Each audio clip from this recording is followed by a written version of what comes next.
Olá!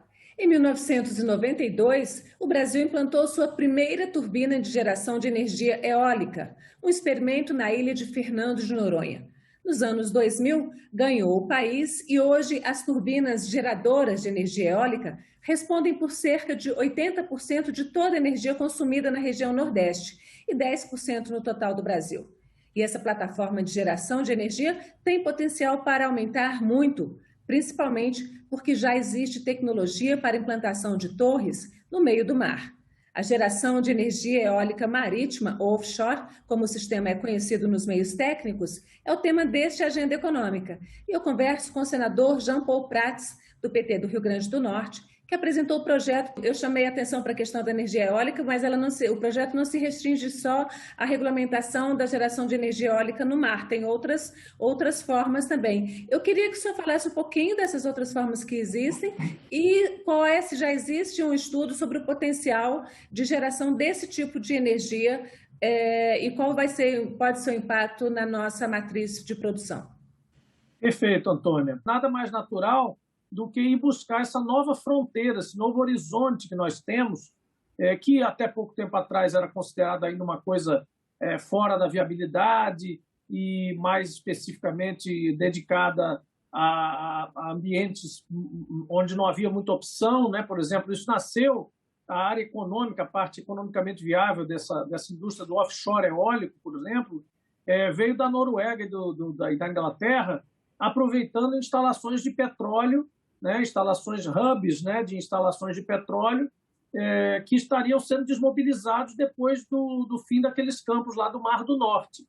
Então, essa é uma área que se desenvolveu realmente industrialmente por conta de aproveitar um passivo ambiental que ficaria lá e que então ganhou uma sobrevida em função de poder acolher linhas de transmissão, feixes, maquinário e apoio para os parques eólicos offshore. Muito bem, no onshore, na terra, nós já somos um dos top 10, dos top 10 do mundo, né, em energia eólica. E 80% ou mais do Nordeste. Então, eólica é uma realidade. Só não é uma realidade no mar, porque precisa haver um marco regulatório para dar a titularidade de pedaços de mar para quem quer explorar no mar.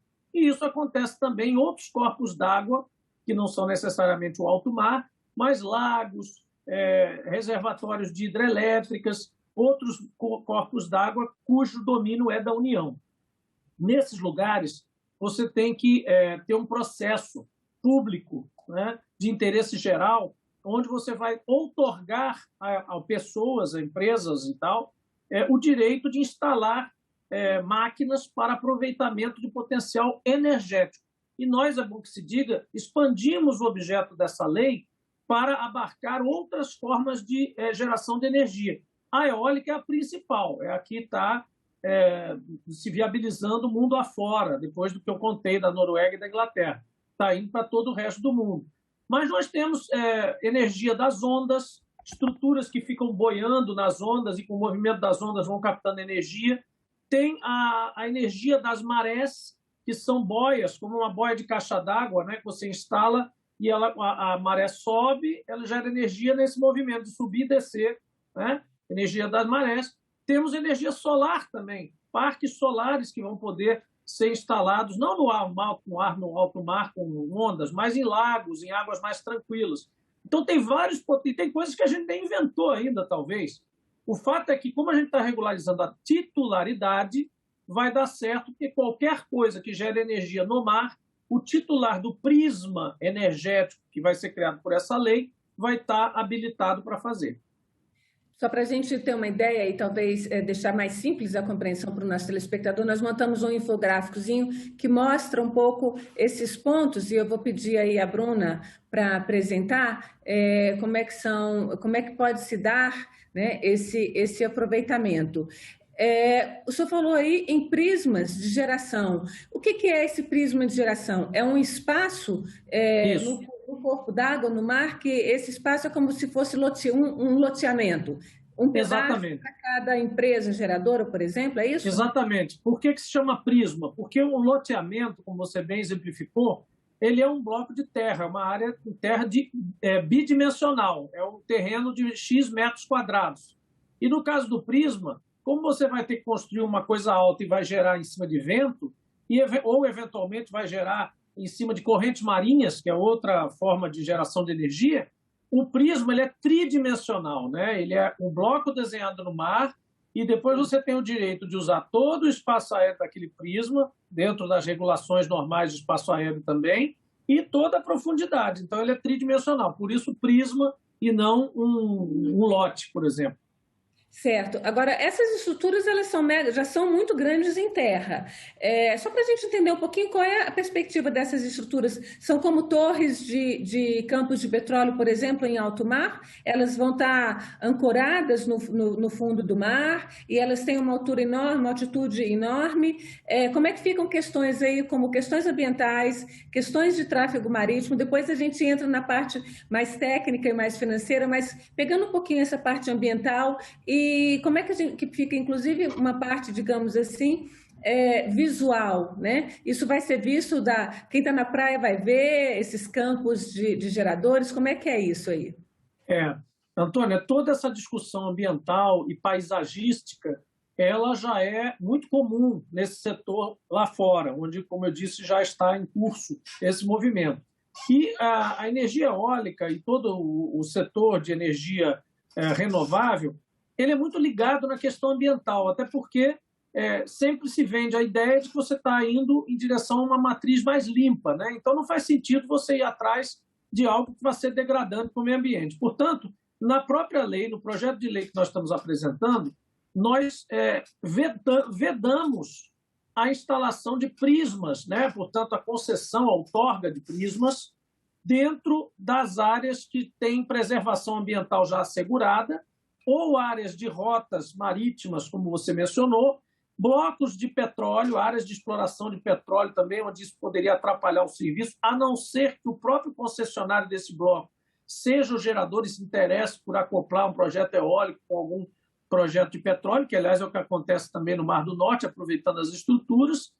E, enfim, todos os cuidados em relação a não ofender nem rotas migratórias de animais, baleias, etc., nem rotas de navegação. Claro, não faria sentido atrapalhar todo esse processo e menos ainda criar danos ambientais. Como os prismas são estabelecidos pelo Estado brasileiro, significa que no modelo da outorga programada, principalmente, que é quando o Brasil vai fazer leilões desses prismas energéticos, você já vai ter um pré-zoneamento ambiental. Você não vai leiloar blocos numa área preservada, nem numa área de rotas marítimas. O Estado, por isso que é bom o Estado tomar conta de algumas coisas ainda nesse país, o Estado tem todas as informações, porque ele tem informação do espaço aéreo, ele tem informação do controle de embarcações, ele tem informações através do IBAMA e de outras entidades ambientais de toda a área ambientalmente. Então, ele consegue congregar tudo isso. O investidor não consegue.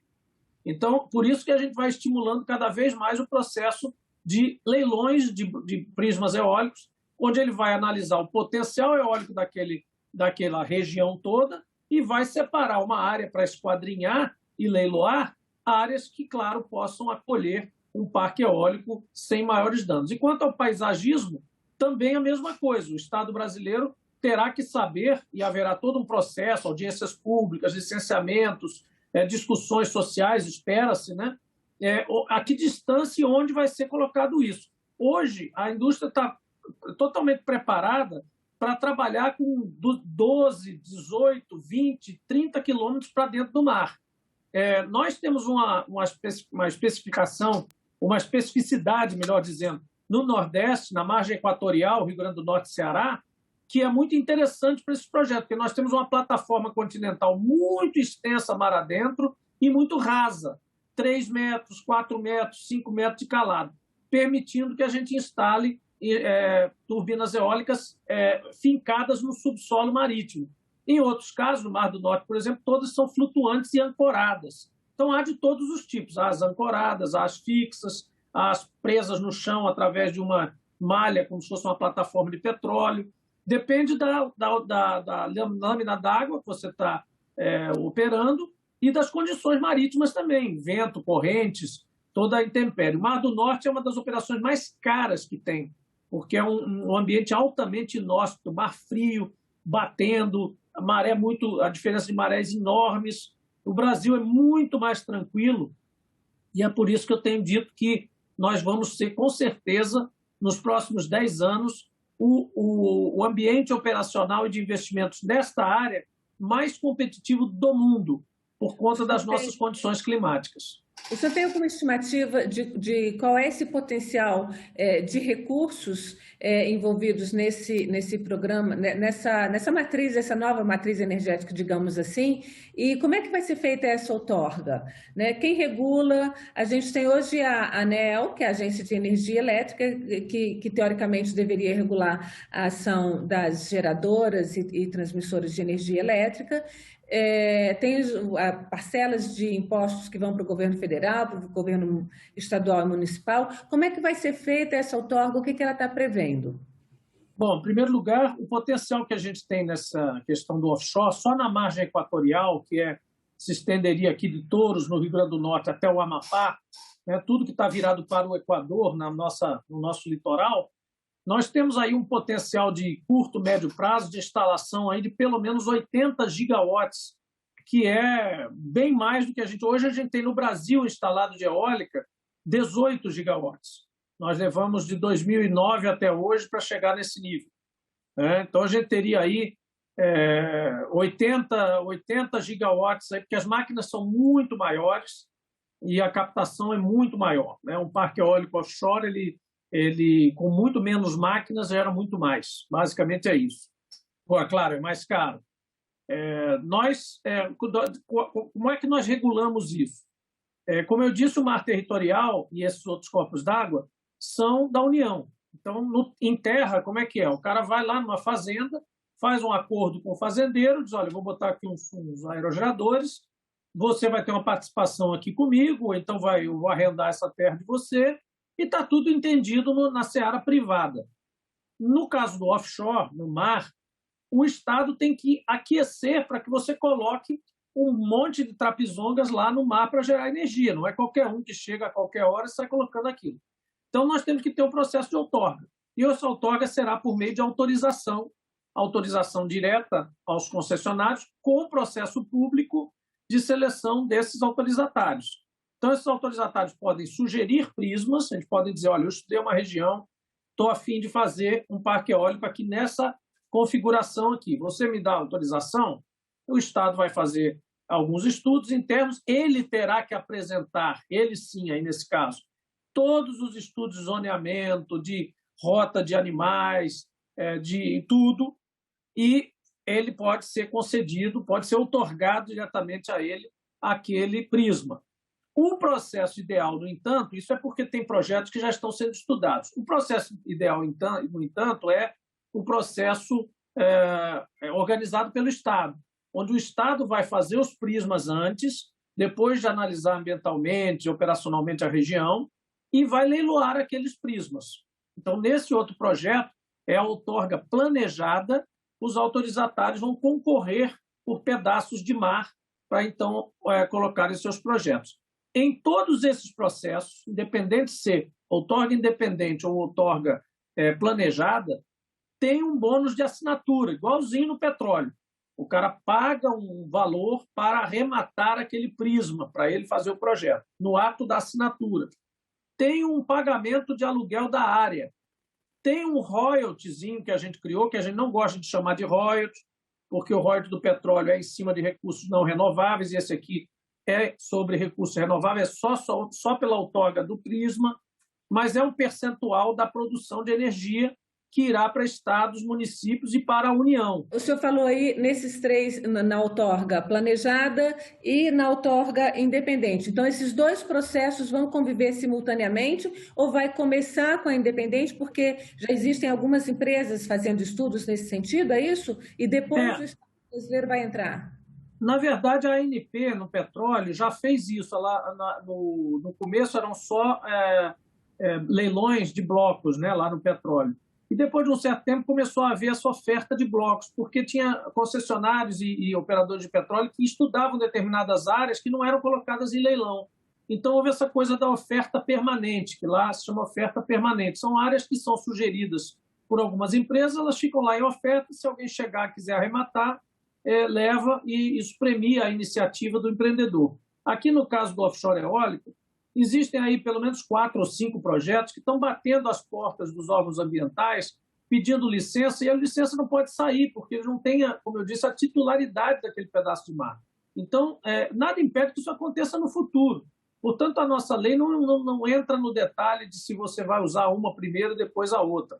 Você permite os dois, mas, naturalmente, o governo terá interesse, o quanto antes, em organizar leilões de blocos, ou de prismas, nesse caso, o quanto antes, porque ele assim organiza melhor, como o próprio nome diz, a outorga planejada é bem melhor do que a outra, o que não impede que, eventualmente, cheguem ainda projetos independentes. No início, provavelmente vão ter aí 3 ou 4 outorgas independentes que deverão ajustar esses projetos que já teve investimento, que já estão em curso de licenciamento ambiental, a existir o quanto antes. Isso é bom para o Brasil também, é bom para todos, porque começam logo os projetos e a gente já vai sentindo aí como é que eles vão operar.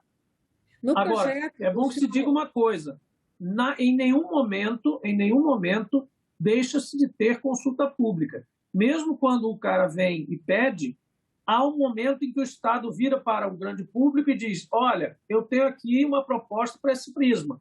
Alguém mais quer? Alguém tem interesse? Existe algum conflito? Não? Ok, então está aqui outorgado para fulano. Então tem todo um processo justo, transparente, democrático mesmo, para se arrematar esses prismas. No projeto, o senhor apresenta uma estrutura de distribuição de participação, tanto da União, um pouco dessa que o senhor já falou aí, da União, dos municípios e dos estados. Eu vou pedir, a gente montou um infográfico aqui, eu queria que o senhor explicasse ele direitinho para a gente. Vou pedir para a Bruna colocar esse que está aí entrando no ar. Então, seria uma participação proporcional de 5% da energia faturada. E com essa distribuição que está aí na tela, a União ficaria com 30% desses 5%, estados com 35% e municípios também com 35%, totalizando aí os 100%, que no total são 5% da energia faturada. Eu queria que o senhor explicasse isso um pouquinho para a gente. Como é que vai ser feito, como é que vai ser feita essa arrecadação. E uma outra questão, que é a questão, a gente não tem empresas no Brasil que tenham esse know-how, então espera-se investimento estrangeiro. Quais são as perspectivas nesse setor aí de investimento e transferência de tecnologia?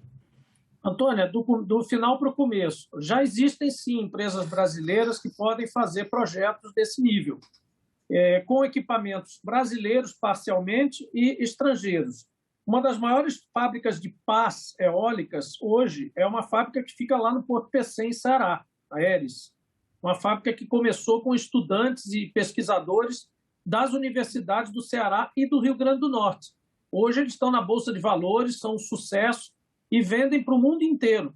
Então, na verdade, nós temos sim, o setor eólico se desenvolveu muito, isso é muito também graças às atividades associativas que eles desenvolveram para conquistar espaço, principalmente a Associação Brasileira de Energia Eólica, que é a ABEólica, onde eles se juntam tanto em fornecedores quanto em operadores e vão desenvolvendo cada vez mais capacidade de operar no Brasil. Existe um ambiente operacional de energia eólica muito saudável no Brasil. Nós contribuímos com isso na parte governamental como secretários de Estado na época, no final da década já de 2000, 2009, 2010, quando a gente criou aquele ambiente todo das eólicas irem para o leilão. Os estados também ajudaram muito, Rio Grande do Norte, Ceará, Bahia, Piauí, e acabamos conquistando um ambiente muito bom. Em relação a governos, o gráfico que você tinha projetado aí, basicamente 30% vai para a União, 35% para os estados, 35% para o município. Só que estados e municípios têm uma subdivisão. 25% de cada um vão para os confrontantes, ou seja, aqueles que têm que, de fato, lidar com a hospedagem de todo esse processo de ida e vinda, de logística em terra, de atendimento, o mesmo princípio que é usado no petróleo, no royalties do petróleo, onde os municípios confrontantes têm um pouco mais, recebem mais royalties, em compensação a todo esse processo deles terem que se preparar, terem estrutura para receber e qualificar pessoas, enfim, acolher pessoas que moram ali perto dos projetos, instalações marítimas, logística, entrega e tal, tudo isso. Então, temos outra parte que vai pelo FPM, que é para todos os municípios do Brasil, e a outra que vai pelo FPE, que é para todos os estados do Brasil. Acho que é uma proposta democrática, que vai muito na medida do que o do petróleo também faz, então a gente não inventou nada, e acho que, claro, está tudo isso aberto a sugestões, o processo vai começar a tramitar. A destinação, nós colocamos também uma trava para educação e saúde pública, né? E isso vai ser feito por regulamento, aí o percentual é decidido por regulamento, mas a ideia é que isso seja aproveitado para gerações futuras.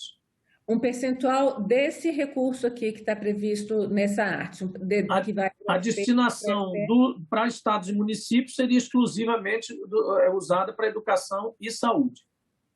E o da União? O da União também. Exclusivamente, então, para educação e saúde, todo esse recurso? Esse é o lance inicial. Vamos ver depois da tramitação o que é que sugerem aí. Pode haver flexibilidade nisso, mas eu acho que no início, como é uma coisa que não era esperada, é uma coisa nova, que não tem nenhuma repercussão para outros setores, e acho que educação e saúde são as coisas que realmente sempre, tudo que você botar ainda vai estar sempre faltando, né? A gente resolveu destinar isso e travar para que isso não vire uma doença holandesa, né? O pessoal não encoste e use esses recursos para outras coisas que não sejam exatamente ideais aí para gerações futuras desses lugares. Você tende a ter uma riqueza, um boom de riqueza, e depois você cai na depressão. Senador, como é que fica a questão, por exemplo, do consumidor? A gente sempre fala em novas fontes, ótimo, a gente provavelmente, imagino que com isso aí a gente vai cair um pouco o consumo, por exemplo, de petróleo em termoelétricas, a diesel, principalmente no Nordeste, onde a gente ainda tem problemas, Maranhão, no Norte, né, a gente tem problemas ainda de geração, mas como é que fica isso? Teria algum impacto para o consumidor, como, por exemplo, reduzir tarifas, evitar a gente cair em bandeira vermelha, como está hoje em alguns lugares do Brasil? Qual é o impacto para o consumidor, na conta de luz, no bolso? Olha, Antônia, no início, esse processo especificamente da offshore não deve impactar no início imediatamente, porque são projetos mais caros do que em terra, vão ter que provar sua viabilidade, vai haver muito esforço por parte desses empreendedores iniciais para se encaixar nas tarifas que os leilões federais vão exigir, porque houve uma pressão para baixo para que as tarifas, né, fossem praticamente iguais hoje para gás natural, energia eólica, energia solar. Para você concorrer no leilão, o leilão vale tudo, todas as fontes. Para você concorrer a biomassa, pequena central hidrelétrica, todos têm que estar mais ou menos convergindo para uma mesma faixa tarifária, lá na geração, tá? Outra coisa é transmissão, distribuição e o preço que chega na casa de cada um. Então, assim, no início, não é esperado um grande movimento. Mas, como você disse, tudo que a gente puder ir gerando que não seja a diesel, óleo combustível, vai ajudando a baixar a tarifa nacionalmente, porque são outras fontes, são fontes renováveis, onde você, está certo, paga alto por uma tecnologia no mar, por exemplo, mas usa um recurso que é gratuito, né? Você está captando vento, basicamente. Lá não, você está levando um produto, um petróleo bruto para uma refinaria, refinando, que é uma estrutura muito cara, transformando em óleo combustível para depois queimar numa termoelétrica. Então, é um processo até quase que sem sentido, né? Mas que a humanidade acabou abraçando.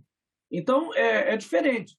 A baixa das tarifas ocorre quando existe convergência tarifária em função da competição das fontes. Veja que antigamente a eólica era muito caro, todo mundo dizia a eólica é caro, está muito acima da média e tal. E ela foi se esforçando com esses movimentos que eu falei, do setor, se organizando, etc., construindo coisas no Brasil, nacionalizando custos, etc., até chegar a bater o gás. Então, hoje é mais barato eólica no Brasil do que gás natural. E antes não era. O senhor apresentou esse projeto no fim de fevereiro. O senhor tem expectativa de ele ser votado ainda no ano de 2021 ou no primeiro semestre, quem sabe? Eu acho que esse projeto vai ter um drive interessante, porque até da parte do governo vai haver um interesse em apresentar isso como uma novidade, né? Então, se isso acontecer, e a pandemia deixar também, porque o ritmo volta a cair, agora nós estamos no remoto de novo, a gente pode esperar que isso seja votado esse ano. Claro que não é um projeto ultra urgente, porque essa indústria vai demorar para se organizar. Mas quanto mais cedo esse debate se der e a indústria começar a exercitar 1 ou 2 ou 3 projetos no mar, melhor será para a gente ter essa experiência, ter o histórico de custos, de repercussões, até de problemas mesmo para corrigir. Então, acho que a gente está num timing certo, a gente não precisa correr, não é um projeto desse que as pessoas vão alegar, isso é fundamental, que isso senão não vai entrar investimento, não é nada disso, a gente está abrindo um novo horizonte com toda a calma, tranquilidade, os estados vão poder ver isso também, os municípios vão poder participar, os usuários, as empresas, todo o setor pode ser ouvido, todos os interessados, as comunidades, principalmente, nós colocamos cláusulas de segurança para as comunidades, colônias de pescadores, comunidades praianas, né, turismo, hospedagem, essa questão paisagística, tudo está ali. Então, é possível, enfim, conciliar essa atividade perfeitamente com toda a atividade de bem-estar e de segurança social que o Nordeste pode propiciar no futuro. Senador, muito obrigado pelos seus esclarecimentos, quero agradecer a sua presença aqui na Agenda Econômica e vamos esperar, então, que isso aí realmente traga bons frutos e melhoras na qualidade de energia do país e redução de danos ambientais, com certeza. Muito obrigado. Obrigado, Antônia. Nesse caso, bons ventos também. Bons ventos, com certeza, bons ventos e boas marés. Obrigada, senador. Até logo, obrigado, pessoal. E agradeço também a você que nos acompanhou até aqui. Se quiser rever este programa, ele já está em nossas redes sociais, está no site da TV Senado, senado.leg.br/TV e no canal da TV Senado no YouTube, youtube.com/TV Senado. Agradeço a sua audiência e até a próxima Agenda Econômica.